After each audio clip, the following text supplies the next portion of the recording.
Assalamu alaikum, everyone. And thank you, Misam. Thank you very much for such a wonderful introduction. I'm humbled. I try my best to serve the nation in difficult times. Today, I'm going to talk about not very specific things in the start for this keynote. I'm going to talk about something general, something about you, something that you should know and you should practice to improve your productivity. So without any delay, let's start with what I have today for you. So what I'm going to talk about is becoming agile starts with you. How you can become agile, what you need to do, what it is important for you to do. So I truly believe that everything starts with the mindset. Mindset is something very, very, very important. So what is mindset? There can be a lot of definitions. There's one definition that your mindset is a set of beliefs that shape how you make sense of the world and yourself. It is your belief system, how you believe about yourself and about the world you are living in. And these beliefs actually influence the way you think, the way you feel, and the way you behave in any given situation. Whether that's a professional situation, it's in your project, it's in your business, or it is your life situation, any situation in your life. Your mindset actually influences, when we say that it influences your thinking, it means it influences everything.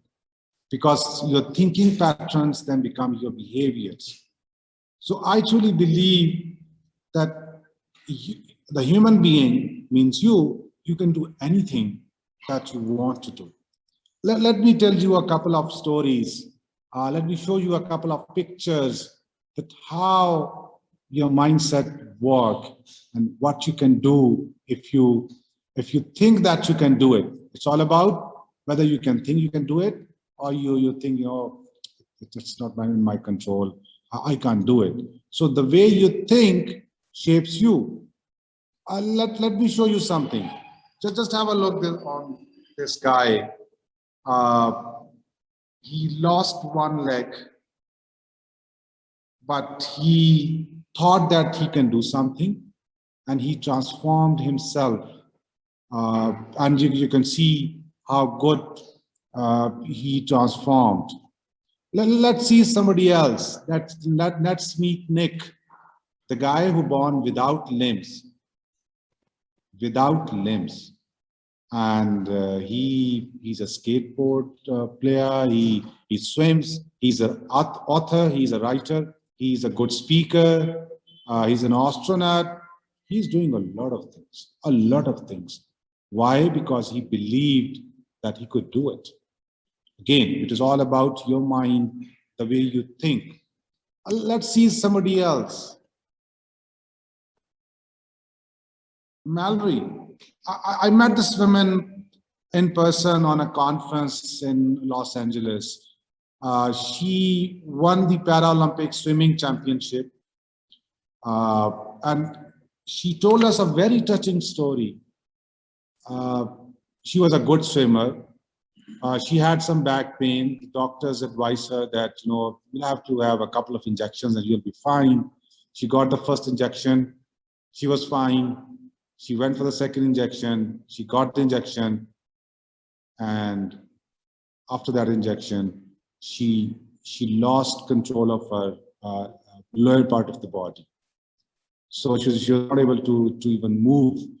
But she thought that that's not a problem. I'll do what I wanted to do. After she took some time, then started again her swimming practice. And then after a couple of years, she won the swimming championship. So the case I'm trying to make here is, it's all about you. You can do whatever you want if your mind accepts it. If you think you can do it, you'll be able to do it. If you think you can't do it, most likely you will not be able to do it. There's the term we use normally in medical experiments, placebo effect. If I tell you in a very simple words, if I give you a glass of water and tell you that it has a medicine in it, and your headache will be fine after having this glass of water and the medicine, you'll drink the glass of water, and in many situations, you will feel reduction in the pain. So that's the simplistic definition of what the placebo effect is. So good things happen because we believed they would. Again, coming back to the same thing, that it is your belief system.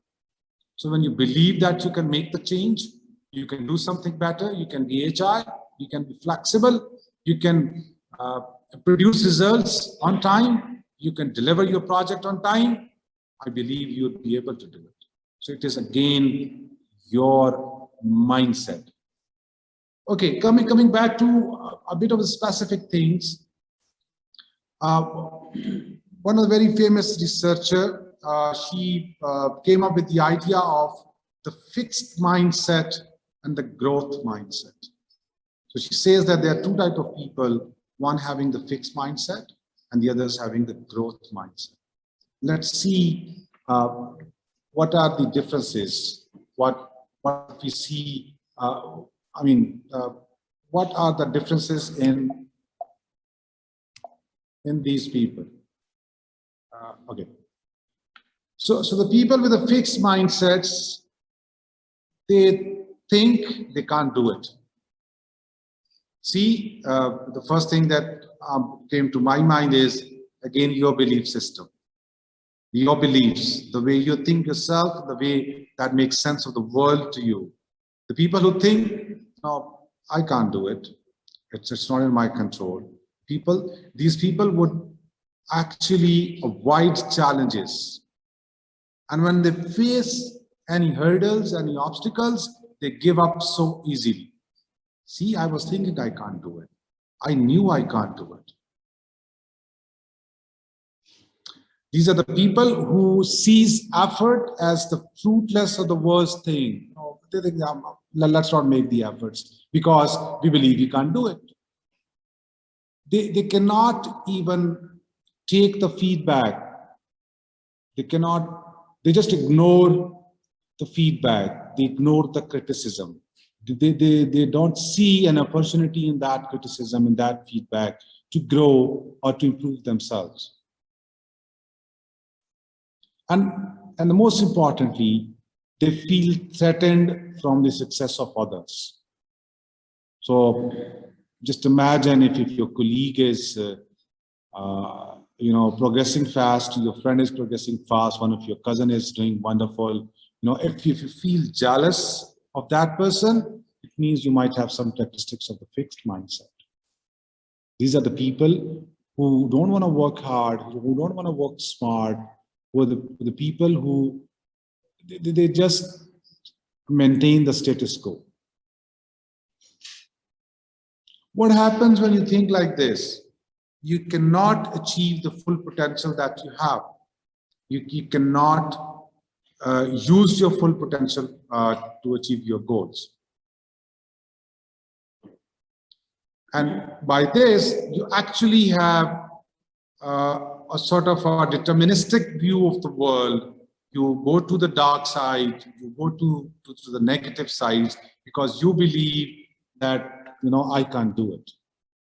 I cannot learn something more because you don't challenge yourself. And on the other side, there are people who believe that they can learn more, they can do more. They embrace the challenges. They embrace the challenge, they learn it, and they do it. Other characteristic or trait of the people with the growth mindset is that they face the setbacks, they face the obstacles, but they remain consistent or persistent in those setbacks. The people with the growth mindset, they see efforts as the path to mastery. As I always used to say, Malcolm Gladwell says that if you work 10,000 hours on something, you'll be the master of that thing. And if I put it on my life, I have seen it, I have done it, that when you work hard, when you spend time on something, it's most likely you will achieve it. It is an art to receive, accept, and work on the feedback, the criticism, the people who trying to tell you something, how you can learn from that feedback, how you can learn from that criticism. You can see what are your areas of improvement, you can work on it. If you get what you think about yourself and what the people think about you, there'll be always a difference between the way you think of yourself and the way people think of you. So you need to minimize that difference by working on it. And the people with the growth mindset, they become happy when somebody in their circle is successful. Whether it's your colleague, it's your friend, it's your cousin, it's your brother, your sister, and anyone, the people, they get inspired from those people. And as a result, what happens? That they get most out of their potential. They achieve the optimum level of what they could achieve by using their potential. What happens when you think like this? It gives you a greater sense of free will. It gives you, it is all about the way you think and you see the growth mindset. The people with the growth mindset, they have something positive in them. So what if, I mean, there are people of every type of people. What if you have the fixed mindset and you want to unfix it? What you should be doing? The first thing is focus on the journey. How long you are working on it. So the journey part, not the end part. The journey tells you that, I'm still working on it. I'm still doing it. So that might give you an inspiration or motivation that, yes, I can do it. Incorporate yet. Yet means I'm not done yet. I'm still working on it. It's my journey, and I believe that I can do it. I can perform better. Very important, and believe you me, I have done it myself. I have practiced it for years.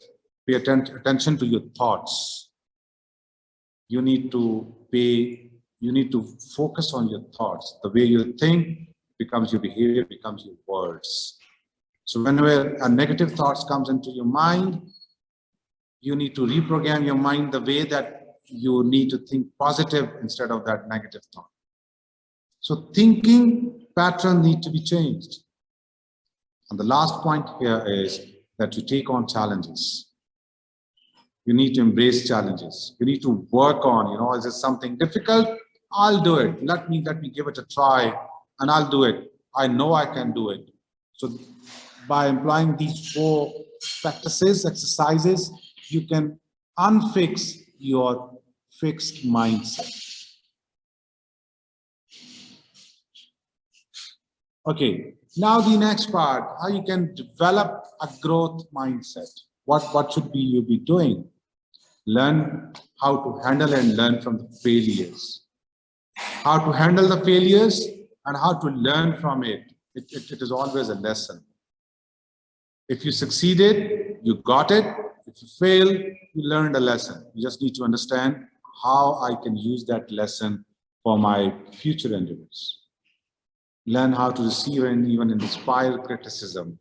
Receiving a feedback, I also already told, is an art. So learn how to receive criticism or feedback.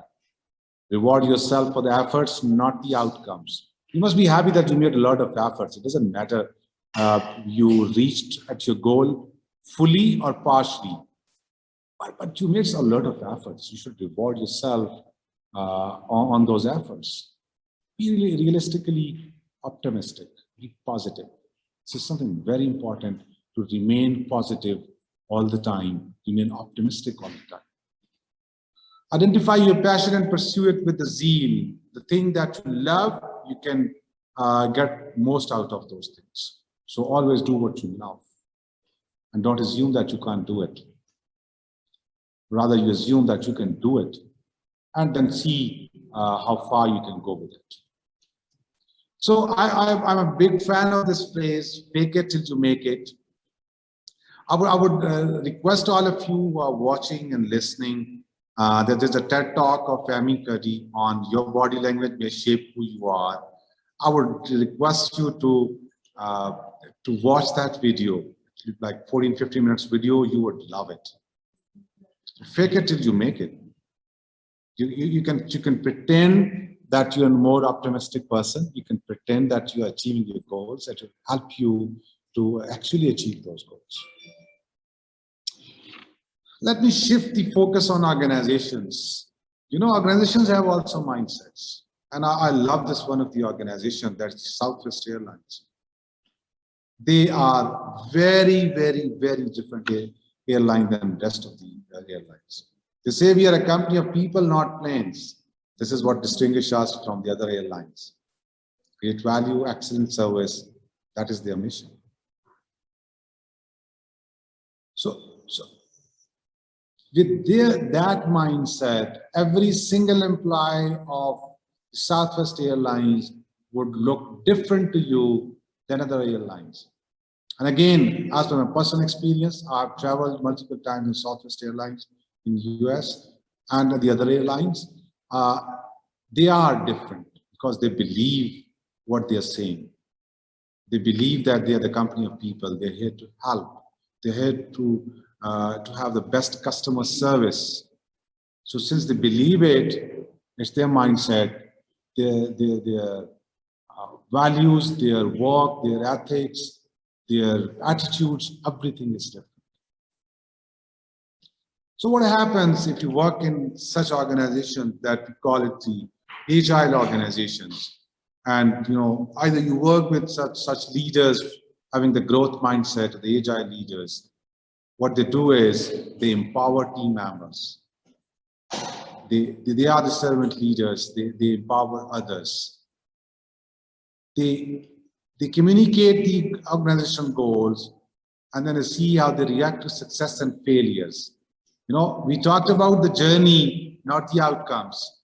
So you should not be judging people on the outcomes, you should be judging people on the efforts. If they're making good efforts, even if they fail, they might have learned a lesson. So these type of leaders, they invest in agile teams, they invest in people, the teams that are flexible enough to produce good results that the organization is looking for. So I talked about a couple of words. One is the servant leadership. Let me talk some time, a couple of minutes on what servant leadership is.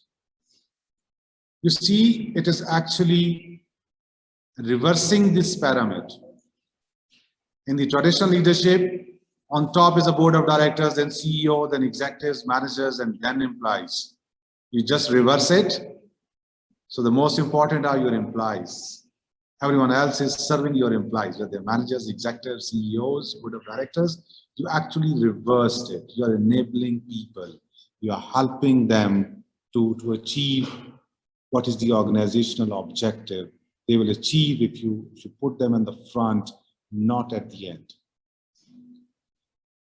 We will not be talking about all of these, but they are, as per the Robert Greenleaf, the servant leader is a servant first. There are 10 principles that Robert Greenleaf devised: listening, empathy, healing, awareness, conceptualization, foresight, persuasion, stewardship, committed to growth, and building community.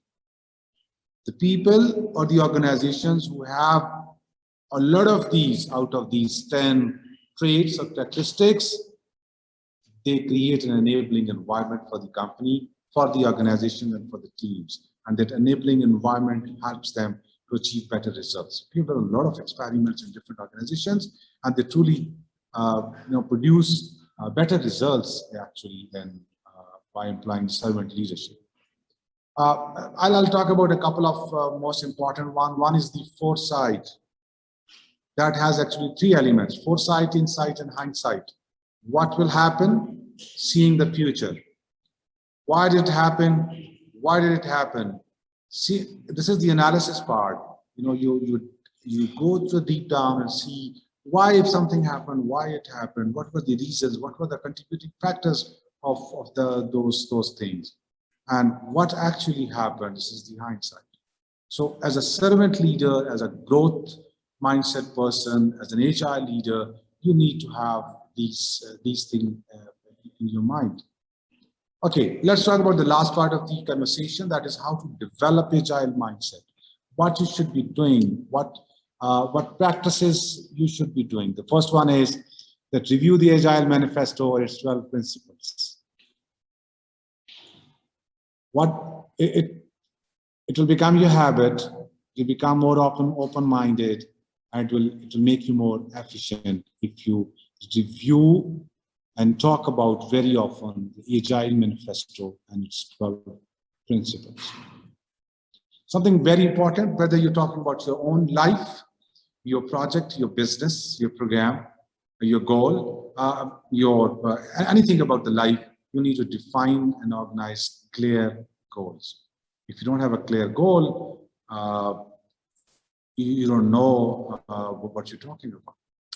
I happen to be a certified happiness coach also, and I was talking to one of my clients yesterday evening, and she had problems in, thinking clearly, and then, after session worked out that she was not clear about the goals.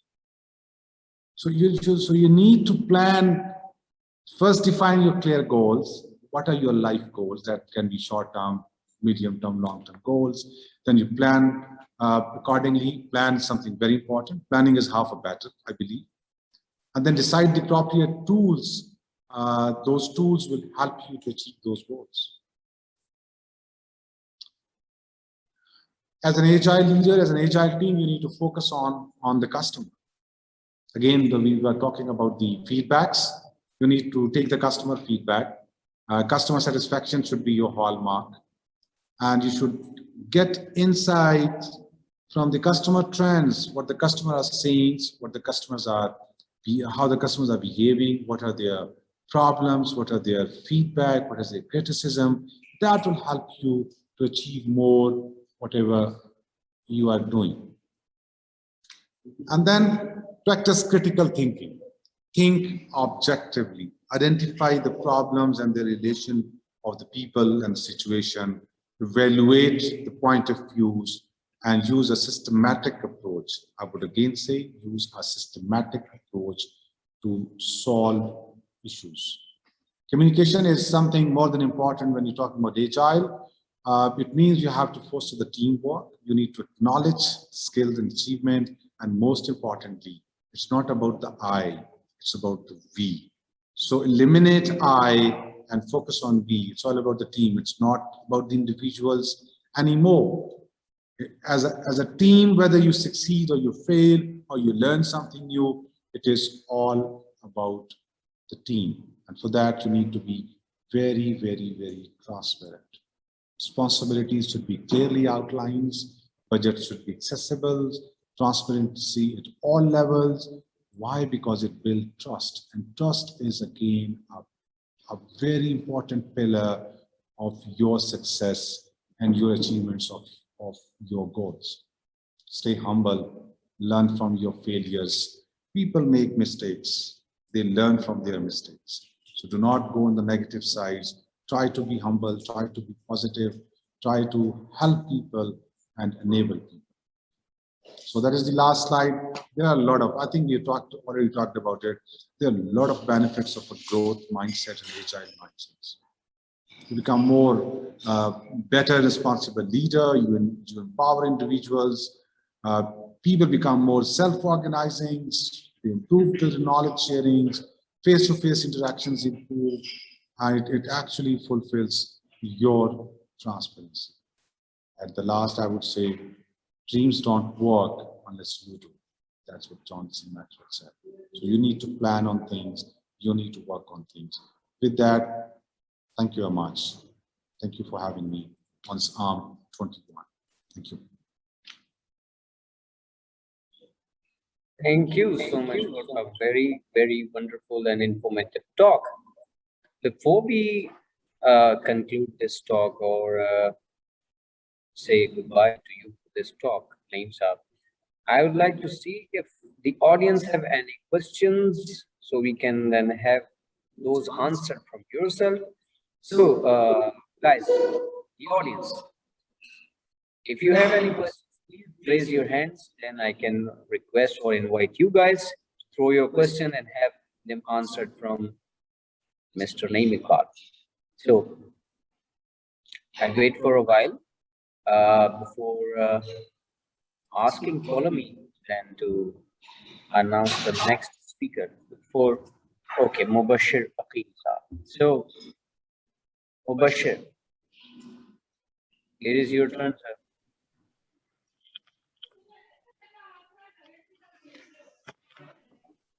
So you guys are hearing me, right? Yes, we are. Okay. I just see a point over here to build the trust, right? Yes. Okay. So I just want to ask to explore or maybe explain it some more 2-3 points, the way or you can say the techniques or the professional ethics to maintain or build the trust, and also about the scope, whether you're talking about within the team or as a whole or with a customer, because I have seen there might be so many things, maybe from transparency perspective, where you have to maybe share with the customer, and sometimes you have to hide them from the customer, but you know them within the team. So like two things over here: transparency and the scope of trust.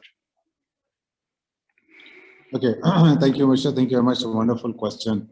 What I was referring to was at all levels, actually. Trust within the team, trust within the organization, trust with your customers. There are different techniques. Transparency is one of them. When we say transparency, it doesn't mean that you tell everything to everyone. जैसे कि हम project management में हम कहते हैं कि you need to be effective communicating project details. That doesn't mean that you communicate everything to everyone. There are things that you can communicate to some stakeholders, but you cannot communicate to other stakeholders. Same applies here. When we talk about transparency, say with the customer, might not be able to tell the customer everything, but at least as per the organization policy, whatever you can tell the customer, whatever you can be transparent about the product, services, collaborate with the customers or within the team. You tell them what they want, you enable them. These are all, I mean, there are a lot of techniques what we can talk about, but to be very simple enough, when people know that they are being treated equally within the team, we talk about the team, when the people know that, you know, you or your organization is more transparent to the whole team, when people know that, you know, the task assigned to them are sort of equal or the compensations are equal, that builds some trust. And especially when you say something, then do it. If you say something and then you don't do it, that is the on a negative side. So if you're telling your employees or your team members that, you know, if you do this, we will do this, and if they are done with their goal or they have achieved the goal, then compensate them well, whatever you have promised. So even keeping your promises helps you to be to build trust, and trust is something very, very, very basic. If you build trust within your team, with the employees and with the customers, you will see a steep rise in your product, in your services, whatever you are dealing in. It will be multifolded if you do something very small. Normally, I'm not a big fan of big theories or doing big things. I'm a very much fan of doing the baby steps, small things that have bigger impacts. What I told you just now, it might look very small things, but they have a wonderful impact on overall building trust. Yeah, thank you. Great, Naeem Saab. I hope your queries answered, Mubashir. In the interest of time, I can see Sheikh Hukas has also raised the hand. Sheikh Hukasa, go ahead, sir. Thank you so much, Misam, for having me and giving me this opportunity to ask questions. First of all, congratulations on doing this wonderful initiative. I have a question that is it against the Agile Manifesto to have a hierarchy in the organization? Does Agile Manifesto promote flat culture, right? Flat hierarchy. But sometimes in organizations, we see that there are a couple of decisions that has to be taken by, some responsible people, and then they have to back those decisions. So what do you think? How can we, adopt both hierarchical and flat culture at the same time in the organization? Thank you, Vikas. Thank you very much for the question. See, there are two things. One is that within, let's say we talk about we are implementing Agile, implementing Scrum. So within the Scrum, there are very much defined roles. We cannot have the hierarchy. There's a development team, Scrum Master, and Product Owner.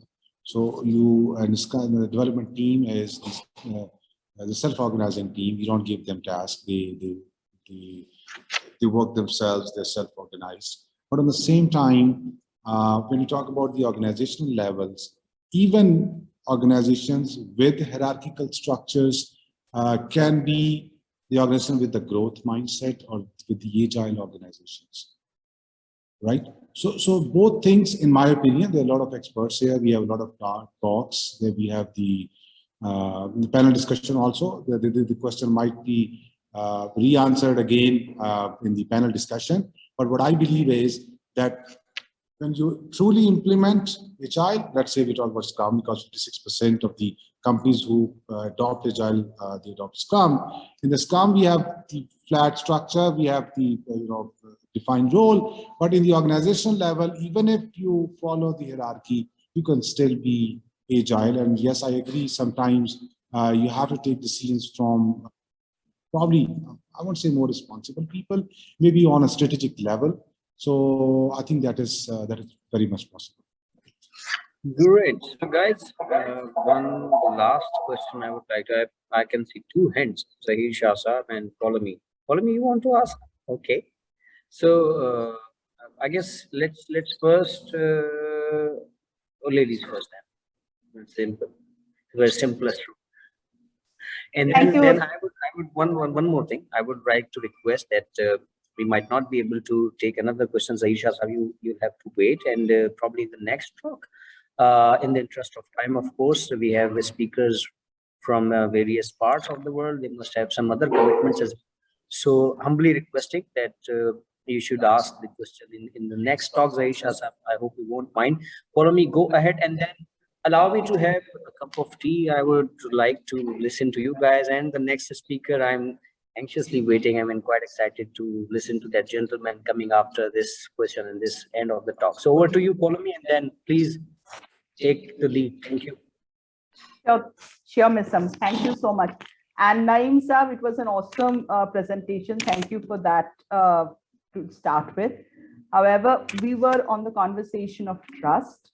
Now we know that trust, when once broken, it's very difficult to gain back the confidence. But that's the old world, or the traditional thought process that we used to have. In the agile world, trust building, is it just a one-time activity, or if there is something goes wrong some way, we can still work on it and gain back the same level of confidence from the clients? How does it work?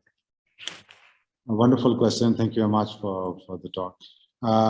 I believe it is not a one-time activity. It is an all-time activity. You have to keep working on it all the time, all of your life, actually, whether we talk about the professional stuff or the personal stuff. First thing. Secondly, yes, it was an old thinking that, the trust broken and then you are gone. Now we used to say that, okay, maybe there were certain elements out of your control and something got wrong, but you can still try to make it right. And when we talk about you have to work on it all the time, it means that even something goes wrong, you can sort of with your actions, you can regain maybe partly or fully.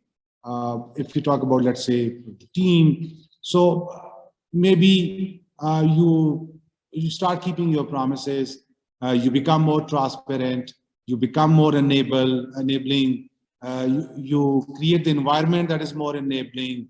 So that might be very simple techniques that might help your team members to realize that, okay, something got bad, something got wrong, that's okay, but we are still on the path.